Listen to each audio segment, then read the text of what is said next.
Ese banco azul cabalgando sobre el fraude y sobre la mentira a los españoles. Y legítimamente, compañía aseguradora de la investidura, es decir, del golpe institucional que ustedes están dando, se llama ETA.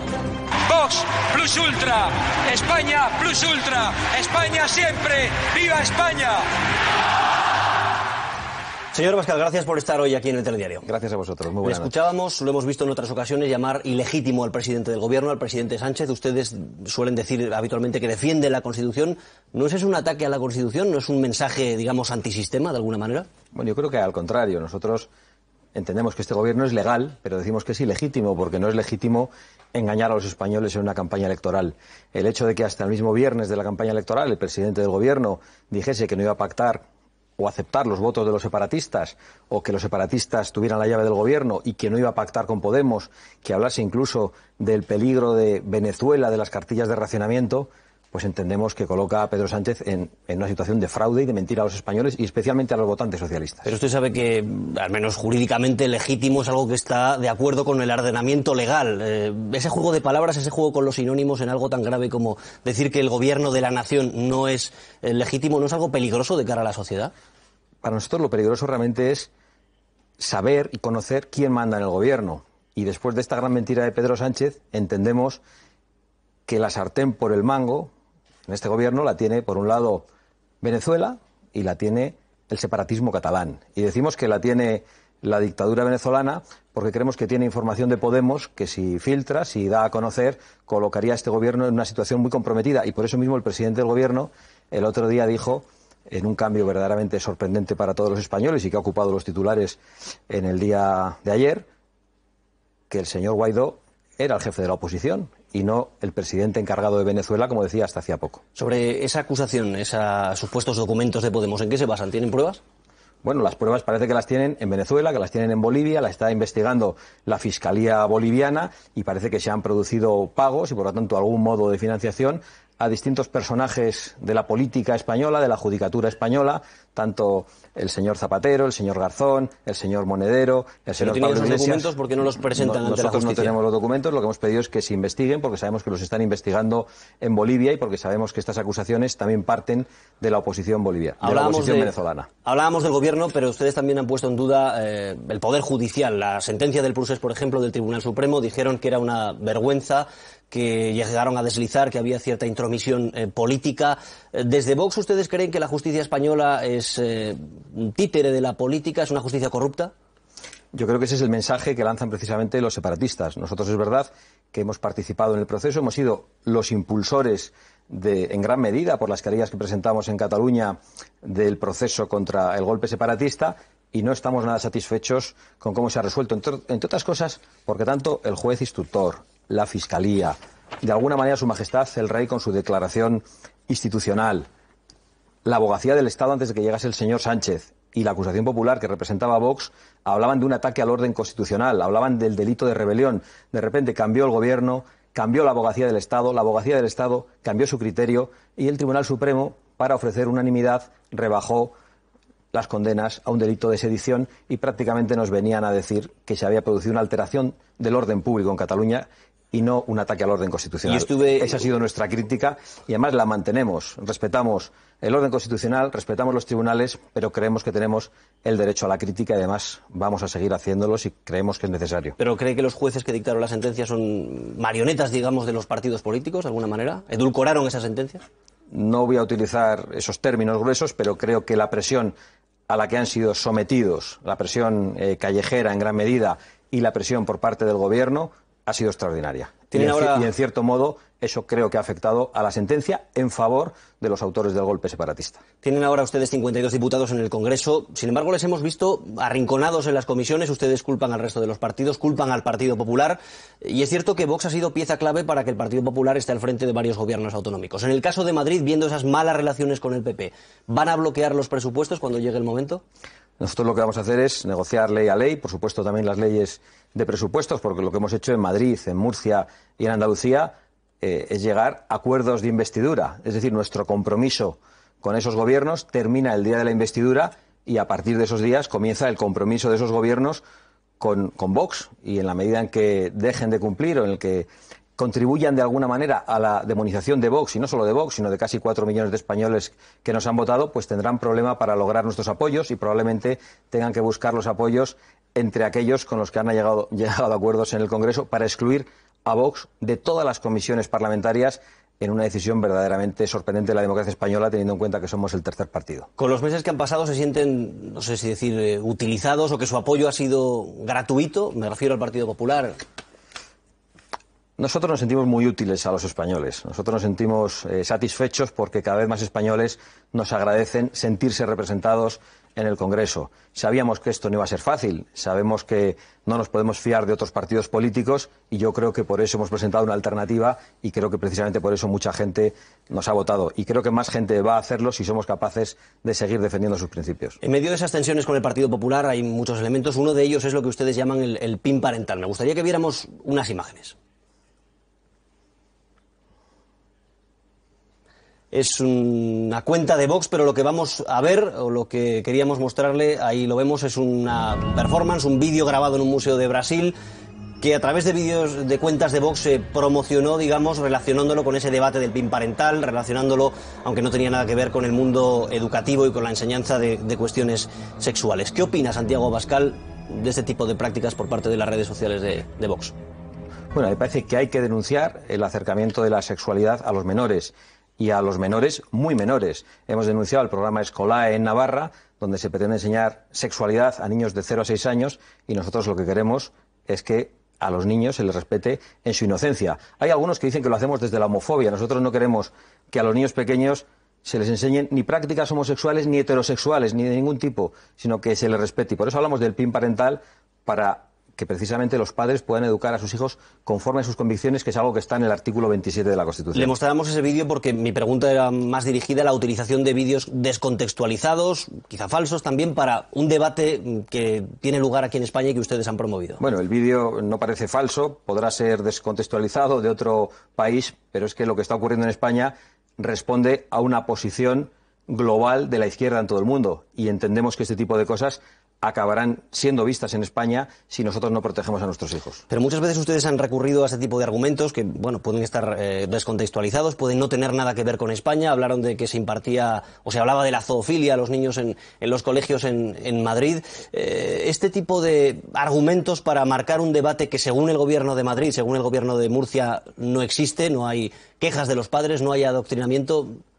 Bueno, la señora Ayuso acaba de decir en una entrevista que Vox tiene razón, pero que esto no se puede cambiar porque si no la izquierda le llamaría de todo, que le llamaría homófoba y todo tipo de cosas. Eso lo acaba de decir. Por lo tanto, entendemos que lo que le pasa al Partido Popular y a Ciudadanos en muchos gobiernos es que tienen miedo, y Vox está defendiendo la posición valiente, que es, por otra parte, la del sentimiento de muchos padres que sienten que a sus hijos, fuera de lo que tiene que ver con las horas lectivas y con las enseñanzas regladas, se les están enseñando contenidos que los padres no controlan, que no han elegido o que no quieren que se les enseñe. Y nosotros vamos a defender a esos padres sin ninguna duda. Entendemos que haya gente a la que esto le cueste entenderlo, pero estamos representando a mucha gente que tiene este sentimiento y esta preocupación y vamos a seguir haciéndolo. Hay otro punto que muchas veces marca la diferencia con el Partido Popular, me refiero a la mujer, me refiero a la violencia de género. Datos entre 2016 y 2018, 151 mujeres asesinadas por parejas o exparejas. En ese mismo periodo de tiempo, esos 2 años, 22 hombres asesinados por parejas o exparejas, en este caso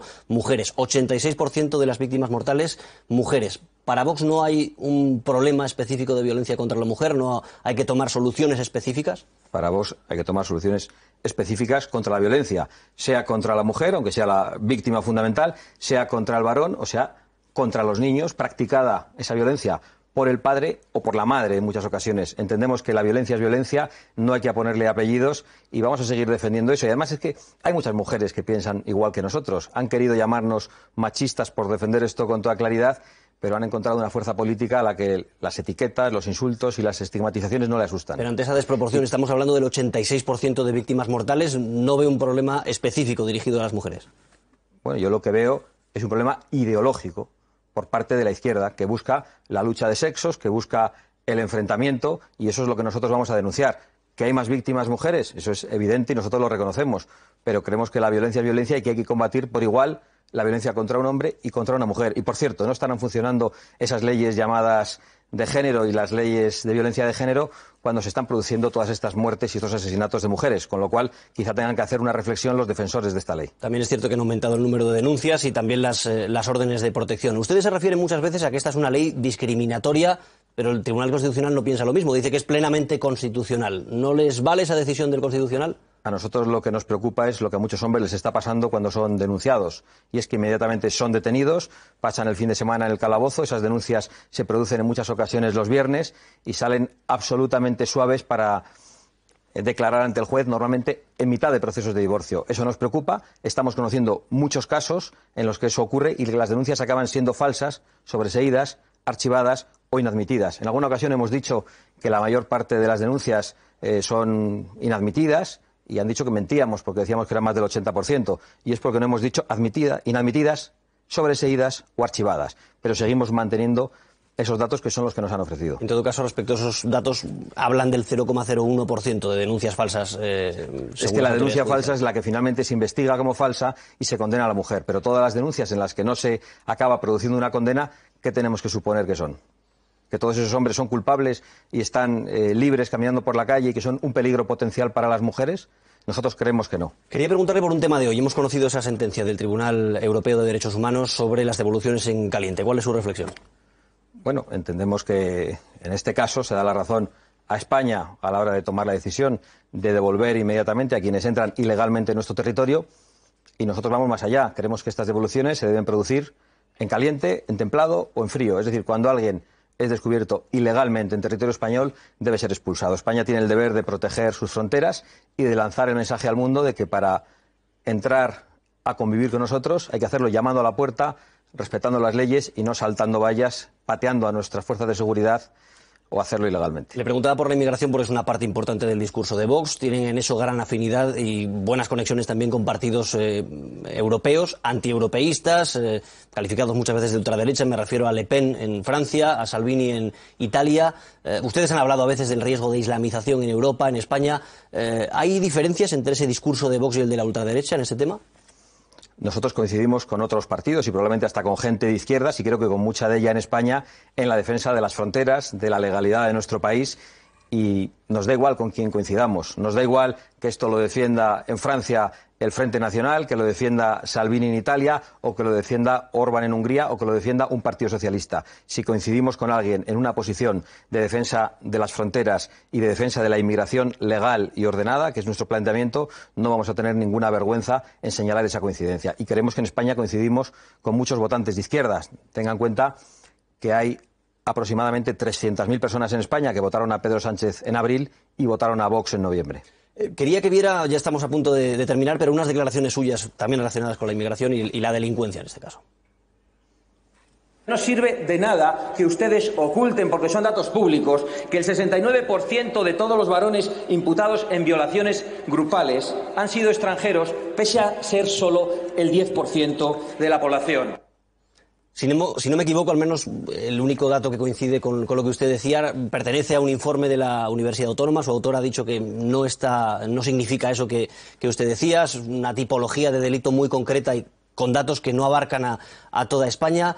Muchas veces en este debate sobre la inmigración ustedes recurren a argumentos que están descontextualizados o que no son precisos. ¿No es demasiado peligroso en algo tan complejo, tan sensible, recurrir a documentos o datos parciales? Bueno, yo creo que lo que es muy peligroso es ocultar los datos, y estos datos son muy precisos, porque habla de un 69% de las agresiones cometidas en manada, que es algo de lo que se habla permanentemente, especialmente cuando los agresores son españoles. Pero en un caso concreto era cuando la víctima no conocía a sus agresores, ya era estaba parcializando. Pero esos datos son así, es más, llegaron a decirme que había manipulado porque había cambiado un 1%, en vez del 69 el 70, creo que había dicho no sé si el 70 o el 69, y llegaron a acusarme de manipulación por eso. Pero esos datos no son nuestros, los hemos obtenido, los había publicado el Ministerio del Interior, y el Ministro del Interior el otro día dijo que las agresiones sexuales son cometidas solo en un 30% por los extranjeros en España, pero son un 10% de la población. Entonces, lo que nosotros es que queremos conocer los datos, saber cuáles son las nacionalidades que tienen esta tendencia más acusada, porque hay algunas personas en otras partes de la tierra que no respetan a la mujer, que piensan que la mujer es un objeto, que se la puede maltratar, que se la puede lapidar, que se la puede violar. Y nosotros queremos los datos, porque podremos elegir cuál es la inmigración que recibimos también en función de esos datos. Y creemos que no se puede combatir algo tan grave como las agresiones sexuales, bien sean individuales o en manada, sin conocer los datos y sin ofrecérselos a la población. Usted mismo decía que no hay datos oficiales, ¿no son acusaciones demasiado graves sin que estén...? Estos son oficiales. El 69%. El 69% en manada del Ministerio del Interior y el 30% que ofreció precisamente Marlaska en el pleno del otro día sobre las agresiones sexuales. Insisto que era un estudio de la Universidad Autónoma y su propio autor ha dicho que no iban por ahí los tiros en este, pues en este caso. No es como lo hemos leído nosotros y lo hemos señalado en Twitter y nos parece que era muy preciso y muy concreto. Volveré a verlo al salir de aquí y además lo tuitearé inmediatamente con los datos, de nuevo. Santiago Abascal, muchísimas gracias por estar hoy compartiendo este tiempo con nosotros aquí en Televisión Española. Un placer. Un placer. Terminamos ya este telediario, edición especial con entrevista al líder de Vox, a Santiago Abascal. Se quedan con El Tiempo, con Mónica López. Hasta mañana.